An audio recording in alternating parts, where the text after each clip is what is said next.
Friends, இது பார்த்தோன்னே தெரிஞ்சிருக்கும். ஆமாங்க, இன்னைக்கு எங்கள் வீட்டில் பார்த்தீங்கன்னா சந்தகன்னு சொல்லுவோம்ல, இந்த கொங்கு நாட்டு ஸ்பெஷல் பார்த்தீங்கன்னா இந்த இடியாப்பம்னு சொல்லுவோம், ஒரு சில இடத்துல சந்தகம்போ சேவன்னு சொல்லுவோம். ஸோ இந்த மாதிரி இதில் எப்படி பண்ணுறதுன்னு காட்டுறேன். இந்த மாதிரி சேவை பாக்கெட் பார்த்தீங்கன்னா எங்கள் ஊர் மளிகை கடைங்க, அதுதாங்க ப்ரொவிஷன் ஸ்டோர்னு சொல்லுவோமே, அந்த கடையில் கூட பேக்கெட்டாக விற்பாங்க. அதுவும் இன்னைக்கு விற்றாங்கன்னா அது இன்னைக்கே தான் தித்திருவாங்க. அடுத்த நாள் வந்து ஃப்ரெஷ்ஷாக தான் இருக்கும்.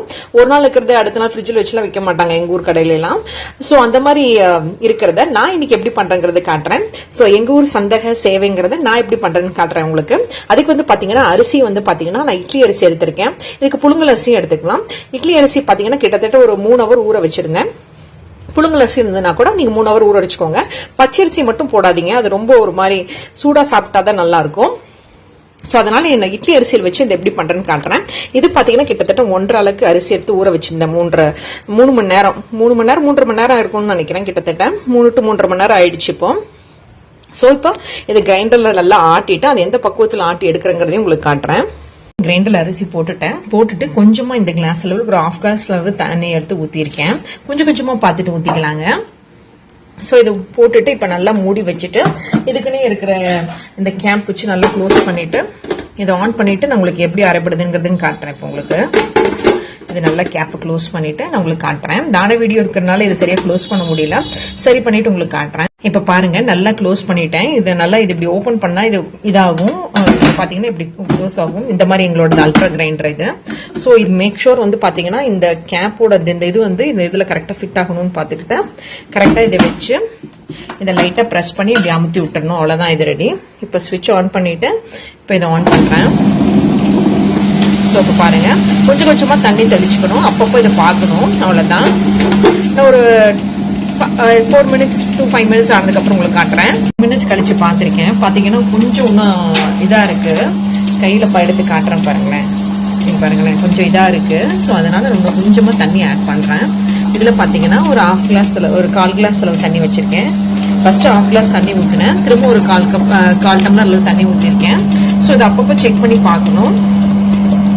ஸோ திரும்ப ஒரு 4 to 5 minutes ஆனதுக்கப்புறம் உங்களுக்கு காட்டுறேன். ஏன்னா கிட்டத்தட்ட ஒரு 2 to 3 தடவை வந்து இப்படி எடுத்து பார்க்கணும். இப்போ பார்த்தீங்கன்னா திரும்ப ஒரு 1/4 கப் அளவு தண்ணி ஆட் பண்ணுறேன். ஸோ அரிசி அங்கங்கே இருந்துச்சு, நான் கை விட்டு பார்த்தப்போ. ஸோ இது பார்த்தீங்கன்னா ஒரு 20 to 25 minutes ரெடி ஆயிடும். வெறும் அரிசி மாவுங்கிறதுனால. இப்போ ஒரு 5 நிமிஷம் கழிச்சு காமிக்கிறேன் இது எந்த பதத்தில் வந்திருக்குங்கிறது. ரொம்ப லிக்யூடாகவும் இருக்கக்கூடாது, ரொம்ப சாலிடாகவும் இருக்கக்கூடாதுங்கிறதா இதோட மெயின் ப்ரொசீஜர். ஸோ இப்போ நான் 5 நிமிஷத்துல ரெடி ஆயிடும், 5 நிமிஷத்துக்குள்ளேயே ரெடி ஆயிடும். இது நல்லா வந்ததுக்கு அப்புறம் உங்களுக்கு காட்டுறேன். பாருங்க, கிட்டத்தட்ட நல்லா ரெடி ஆயிடுச்சு. ஸோ நல்லா ஓரளவுக்கு அந்த பதத்துக்கு வந்துருச்சு. அந்த அரிசி மாவு கரெக்டாக அரைச்சி நல்லா வந்திருக்கு. இப்போ இதை ஆஃப் பண்ணிடுறேன். இந்த பட்டன் ஆஃப் பண்ணிட்டு உங்களுக்கு கையில் எடுத்து காட்டுறேன் பாருங்களேன். இந்த அளவு கரெக்டா இருக்கணும். இது ஒரு பாத்திரத்தில் ஊற்றி காட்டுறேன், அது எப்படி வருதுங்கிறது உங்களுக்கு காட்டுறேன் பாருங்களேன். பாத்திரத்தில் ஊற்றி காமிச்சு உங்களுக்கு இன்னும் தெளிவாகவே கிளியரா தெரியும். மாவு இந்த பாத்திரத்துல மாத்தி வச்சிருக்கேன், இந்த கல்ல அரைச்சதை. இது எந்த பதத்துக்கு இருக்கணும்னு ஒரு எக்ஸாம்பிளுக்கு சொல்றேன் பாருங்களேன். இப்படி மாவு நீங்க கரண்டியில் எடுத்தீங்கன்னா இப்படி ஊத்தும் போது அந்த சாக்லேட் சிரப் அந்த கேக் மேல ஊத்துவோம் பாத்தீங்களா, அந்த மாதிரி வரணும். அந்த அளவு தான் கரெக்டான பதம். ஸோ இப்போ பாத்தீங்கன்னா ரொம்ப லிக்யூடாகவும் இருக்காது, ரொம்ப திக்காவும் இருக்காது. மாவு எடுத்து நம்ம நார்மலா ஆட்டுவோம்ல அந்த மாதிரி இல்லாம இதை பாத்தீங்கன்னாவே உங்களுக்கே தெரியும். ஸோ இந்த அளவுக்கு இருக்கணும். இந்த கன்சிஸ்டன்சி தான் கரெக்டான அளவு, இந்த அளவு தான் கரெக்டான அளவு. இப்போ இதை நான் இட்லி மாவு மாதிரி ஊற்றி எப்படி வேக வச்சு எடுக்கிறேங்கிறதையும் உங்களுக்கு காட்டுறேன். பட் இதுல நான் உப்பு போடல, நான் வந்து சந்தேக தாளிக்கும் போது போடலாம் அப்படின்னு வச்சிருக்கேன். நீங்களும் அதே மாதிரி ட்ரை பண்ணி பாருங்க. ஏன்னா இதுலயும் உப்பு போட்டு அதுலயும் உப்பு ஜாஸ்தியானா சரியா இருக்காது, அதனாலதான் நான் இதுல உப்பு போடல. நீங்களும் இதே மாதிரி ட்ரை பண்ணி பாருங்க, கரெக்டா இருக்கும். தோசைமாவு மாதிரி கொஞ்ச நேரம் புளிக்கணும் அப்படிங்கிற அவசியமே இல்லை. ஏன்னா நம்ம இதுக்கு ஒரே அரிசி தானே போட்டிருக்கோம் பாத்தீங்களா. எதிர் இட்லி அரிசி போட்டிருப்போம், இல்லைன்னா புழுங்கல் அரிசி போட்டிருப்போம். ரெண்டுத்துல ஏதாவது ஒன்று போட்டு பண்ணியிருப்போம். ஸோ அதனால இதை அப்பவே ஆட்டி அப்பவே பண்ணலாம். ஸோ இந்த மாவு கரெக்டா இந்த பதத்துக்கு வந்தோடனே நீங்க வந்து கரெக்டா இட்லி மாவு இட்லி தட்டை வச்சு ஊற்றி எடுத்துடலாம். புளியருக்கு மட்டும் ஒரு ஆரோல ஹெல்ப் வச்சுக்கிட்டீங்கன்னா கரெக்டா இருக்கும். ஏன்னா இது புளிஞ்சு எடுக்கும் போது இது கீழே ஆடும், இதை பிடிச்சிக்கணும். அதனாலதான் ஸோ அதை எப்படி பண்றங்கிறதையும் உங்களுக்கு காட்டுறேன். இது வந்து பாத்தீங்கன்னா சாதாரணமா இட்லி வேகிறத விடவே ஒரு 5 நிமிஷம் எக்ஸ்ட்ரா வேகணும். ஏன்னா இது நம்ம உளுந்து எதுவும் சேர்க்கல இல்லைங்களா, அதனாலதான். இந்த மாதிரி இட்லி துணி வாங்கினதான் நான் ரீசெண்டா போட்டிருந்தேன். அந்த என்ன சைஸ்ல இருக்குங்கிறது போட்டிருந்தேன். அது வந்து தண்ணியில நல்லா வாஷ் பண்ணிட்டு ஏற்கனவே நல்லா வாஷ் பண்ணியிருந்தேன். திரும்பவும் இட்லி ஊத்துறதுக்கு முன்னாடி திரும்ப வாஷ் பண்ணிட்டு இந்த மாதிரி போட்டிருக்கேன். இப்போ இட்லி ஊத்துறதையும் உங்களுக்கு காட்டுறேன். மாவு கெட்டி ஆயிடுச்சுன்னா நீங்க ரொம்ப நேரம் கழிச்சு பண்ணும்போது கொஞ்சமாக தண்ணி ஊற்றிக்கோங்க. இப்போ நீங்க எடுத்து ஊற்றினா இந்த மாதிரி ஃப்ளோவில் வரணும். இப்போ கரெக்டாக இருக்கு என்னோட மாவு. இப்போ பாருங்களேன், நான் ஊற்றும் போது உங்களுக்கே தெரியும் கீழே அது வழி இருந்து. இப்போ இது கரண்டியில் நல்லா தடவிட்டு ஆஸ் யூஷுவல் நம்ம இட்லி ஊற்றுவோம் இல்லைங்களா, அதே மாதிரி தான் ஊற்றணும். இது வந்து வேகறதுக்கு கண்டிப்பாக ஒரு 10 minutes ஆகும். ஸோ இந்த மாதிரி நான் எல்லாத்தையும் ஊற்றிட்டு நல்லா வெந்ததுக்கு அப்புறம் காட்டுறேன். நான் மேலேயும் கீழே 2 பக்கமும் ஊற்றுறேன். ஸோ எல்லாத்தையும் ஊற்றிட்டு உங்களுக்கு காட்டுறேன். மேலேயும் கீழே 2 சைடும் ஊற்றி வச்சிருக்கேன். இப்போ இதை மூடி வச்சுட்டு ஒரு 10 நிமிஷம் கழிச்சு நான் உங்களுக்கு காட்டுறேன். இது கரெக்டாக ஒரு 10 minutes ஆனதுக்கப்புறம் நீங்கள் எடுத்தீங்கன்னா கரெக்டாக இருக்கும். ஏன்னா அரிசி மாவே இருக்க மட்டும் இருக்கிறனால அந்த எடுத்து வந்ததுக்கு அப்புறமா அதுக்கு முன்னாடி கொஞ்சமா வந்து நெய் தடவிக்கோங்க உள்ளேயும். அப்பதான் அந்த மாவும் சாஃப்டா இருக்கும், சாப்பிட்றதுக்கும் நல்லா இருக்கும். இப்போ பாத்தீங்கன்னா இந்த ஹேண்டில்லையும், ஏன்னா இதெல்லாம் தான் போய் மாவு நல்லா இது பண்ணும். ஸோ இங்கேயும் உள்ளேயும் பாத்தீங்கன்னா நெய் தடவி இருக்கேன். அப்புறம் இந்த கீழே பாத்தீங்களா, இந்த கீழே சரௌண்டிங்ஸ்லயும் கொஞ்சம் நெய் தடவி இருக்கேன். இந்த மாதிரி நீங்களும் ட்ரை பண்ணுங்க. எக்ஸாக்டா 10 minutes ஆயிடுச்சு. இப்போ இட்லி நல்லா இதான் வந்திருக்கு. இப்போ ஒரு ஃபோர்க்ல வச்சு பாக்குறேன். இப்போ பாருங்க ஒட்டவே இல்லை. ஸோ இன்னொரு இட்லியும் ட்ரை பண்ணேன், ஒட்டவே இல்லை. இப்போ ஒரு பிளேட்ல மாத்தி வச்சுட்டு புளியறதையும் காட்டினேன். இந்த மாதிரி வந்தோடனே அந்த இதுல சந்தக இதுல போடுறதுக்காக நான் லைட்டா இப்படி கட் பண்ணிக்கிறேன். இது வந்து சூடா இருக்கும் போதே நீங்க அதுல போடணும். ஆரிச்சுனா ரொம்ப கெட்டி ஆயிடும், பிழிய முடியாது. அதனால சூடா இருக்கும் போதே போட்டுக்கோங்க. அதே மாதிரி அடுத்தது ஊத்தும் போது அந்த துணியை வாஷ் பண்ணிட்டு ஊத்துனீங்கன்னா அடுத்த இட்லியும் நல்லா வரும். பாத்தீங்களா, இந்த மாதிரி இருக்கிறத இங்க இப்படி கட் பண்ணிட்டா நமக்கு ஈஸியா இருக்கும், நமக்கு கொஞ்சம் ஈஸியாவும் வரும். அதனால இப்ப பாத்தீங்கன்னா முழுசா போட்டுக்கிறத விட இந்த மாதிரி 4 இதை போட்டுட்டு நான் எண்ணெய் தடவை வச்சிருக்கேன் பாத்தீங்களா, இதை நல்லா வந்து கீழே நல்லா அமுத்தி விட்டுக்கோங்க. அமுத்தி விட்டுட்டு ஆஸ் யூஷுவல் வந்து இதை வந்து அப்படியே திரும்பணும். இப்ப பாருங்களேன், இதை நல்லா புடிச்சுக்கிட்டு ஒரு கையில ஒருத்தர் புடிச்சுக்கணும். அப்ப அந்த கீழே வர்றது காட்டுறோம் பாருங்களேன், அந்த நெய் தடவி வர்றதுனால இப்படி வரும், அழகா வரும். சோ இப்படிதான் வரும். இது ஃபுல்லா திருகணும் அந்த எட்ஜ் வர வரைக்கும். இங்க பாருங்களேன், அழகா வரும். இது நல்லா ஆற விட்டீங்கன்னா அந்த மொத்தமா இருக்கிறது தனித்தனியா வரும். ஆற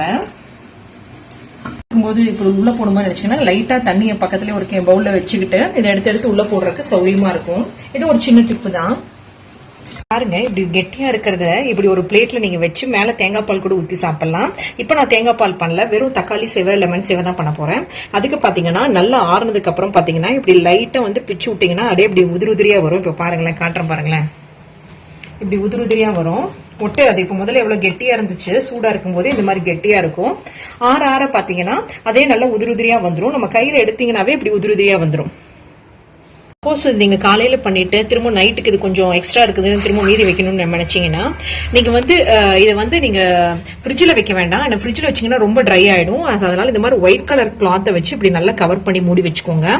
ஸோ அதனால இது வந்து இப்படி நல்லா கவர் பண்ணி மூடி வச்சுக்கிட்டீங்கன்னா அந்த மாய்ஸ்சர் அது அப்படியே இருந்துக்கும். ஸோ இது ஒரு சின்ன டிப்னே சொல்லலாம். ஃப்ரிட்ஜில் வச்சீங்கன்னா ரொம்ப ட்ரை ஆயிடும். ஏன்னா நான் அதை எக்ஸ்பீரியன்ஸ் பண்ணிருக்கனால தான் உங்களுக்கு சொல்றேன். இப்ப பாத்தீங்கன்னா தக்காளி சேவை எப்படி பண்றதுன்னு காட்டுறேன். இது நல்லா உதுத்தி வச்சுக்கணும். நான் சொன்ன மாதிரி பாத்தீங்கன்னா ஆறுனதுக்கு அப்புறம் ஊத்தி வைங்க. இதுக்கப்புறம் பாத்தீங்கன்னா ஒரு தக்காளி மட்டும் இந்த மாதிரி சின்னதா புதுசா கட் பண்ணி வச்சிருக்கேன். அப்புறம் பாத்தீங்கன்னா காரத்துக்கு பச்சை மிளகா வர மிளகா எடுத்திருக்கேன். நம்ம எடுத்திருக்க குவான்டிட்டிக்கு தகுந்த மாதிரி நம்மளோட மிளகா காரத்துக்கு தகுந்த மாதிரி எடுத்துக்கோங்க. அப்புறம் ஆஸ் யூஷுவல் கடுகு உளுத்தம் பருப்பு, அப்புறம் அது மட்டும் இல்லாம 3 தக்காளி இந்த மாதிரி மசிச்சு வச்சிருக்கேன். அப்புறம் கண்டிப்பா வெங்காயம் இல்லைங்களாமாயா. சோ இதுக்கு வந்து பாத்தீங்கன்னா சின்ன வெங்காயம் போட்டீங்கன்னா நல்லா இருக்கும். சின்ன வெங்காயம் பாத்தீங்கன்னா ஒரு கையளவு எடுத்து இந்த மாதிரி இந்த வெஜிடபிள் கட்டரில் நீட்டா கட் பண்ணி எடுத்து வச்சிருக்கேன் பொடி பொடியா. இப்ப எப்படி பண்றேன்னு காட்டுறேன். இப்ப பாருங்க, தாளிக்கிறதுக்கு இதுக்கு தேவையான அளவு, அந்த சேவைக்கு தேவையான அளவுக்கு கொஞ்சம் எண்ணெய் ஊற்றிருக்கேன். இது கிட்டத்தட்ட பாத்தீங்கன்னா ஒரு 3 டேபிள் ஸ்பூன் எண்ணெய் தேவைப்படுது. அது நல்ல எண்ணெய் சூடானோடனே ஆஸ் யூஷுவல் பாத்தீங்கன்னா கடுகு உளுத்தம் பருப்பும் போடணும். இப்ப எண்ணெய் சூடா இருக்கான்னு கை வச்சு பாத்துட்டு இருக்கேன். லைட்டா சூடாயிட்டு இருக்கேன். கொஞ்சமா வந்து கடுகு எடுத்து போட்டு பார்க்கலாம். இன்னும் சூடாகல. நல்லா சூடானதுக்கு அப்புறம் நான் என்ன சூடாகி ஆவி வருது உங்களுக்கே தெரியும் இந்த இடத்துல. சோ இப்ப பாத்தீங்கன்னா கடுகு உளுத்த பருப்பும் போடுறேன். செவக்கிறதுக்குள்ள இந்த ஆனியன்ஸும் போட்டுக்கோங்க. அது அப்பதான் நல்லா இருக்கும் சாப்பிடும்போது. பாத்தீங்கன்னா வெங்காயத்தை போட்டு நல்லா அந்த பச்சை வாசனை போற அளவுக்கு வதக்கிக்கோங்க 2 நிமிஷம். பாத்தீங்கன்னா தக்காளி அப்புறம் இந்த பச்சை மிளகா வர மிளகா அதையும் எடுத்து போட்டுக்கிறேன். இதையும் போட்டு நான் வந்து நல்லா மிக்ஸ் பண்ணிக்கிறேன். பிங்க் சால்ட் இந்த அளவுக்கு எடுத்திருக்கேன். இது கிட்டத்தட்ட பாத்தீங்கன்னா 1 டேபிள் ஸ்பூன் அளவுக்கு இருக்கும். ஏன்னா பிங்க் சால்ட் வந்து அவ்வளவா இதா இருக்காது, உப்பு ஜாஸ்தி இருக்காது. ஸோ அதனால நான் பிங்க் சால்ட் ஆட் பண்ணி திரும்ப இதை நல்லா வந்து மிக்ஸ் பண்ணிக்கிறேன். பாத்தீங்கன்னா இந்த தக்காளியை ஸ்மாஷ் பண்றதுக்கு நான் கொஞ்சமா தண்ணி ஆட் பண்ணுவேன். ஆனா இந்த சமயத்துல இந்த தண்ணி தேவைப்படாதுன்னு நினைக்கிறேன். ஏன்னா தக்காளியை நான் ஏற்கனவே அரைச்சி வச்சிருக்கேன் பாத்தீங்களா, அதை ஆட் பண்றேன். இது பாத்தீங்கன்னா 3 நல்ல பெரிய பெரிய குண்டு தக்காளி, வெள்ளு தக்காளின்னு சொல்லுவாங்க அந்த தக்காளி. ஸோ இதுக்கு வந்து நான் இந்த காரமே சரியா இருக்கனால மிளகாத்தூள் எதுவும் ஆட் பண்ணல. இதுக்கு மிளகாத்தூள் போட்டேனாலும் நல்லா இருக்காதுங்க. ஸோ அதனாலதான் நான் இந்த மாதிரி ஆட் பண்ணிருக்கேன். இப்போ இது நல்லா ட்ரை ஆகி எண்ணெய் பிரிஞ்சு வர நேரத்தில் உங்களுக்கு காட்டுறேன். இப்போ பாருங்க, இந்த ஸ்டேஜில் தான் நம்ம அதை போடணும். இப்போ பாருங்களேன், எண்ணெய் பிரிஞ்சு வருது உங்களுக்கு அப்படியே தெரியும் இதுலயே. இப்போ அந்த ஸ்டேஜில் தான் இதை போடணும் அப்படின்னு காட்டுறேன். பார்த்தீங்கன்னா அடுப்பு சிம்மில் வச்சுட்டு இதை நான் போடுறேன்.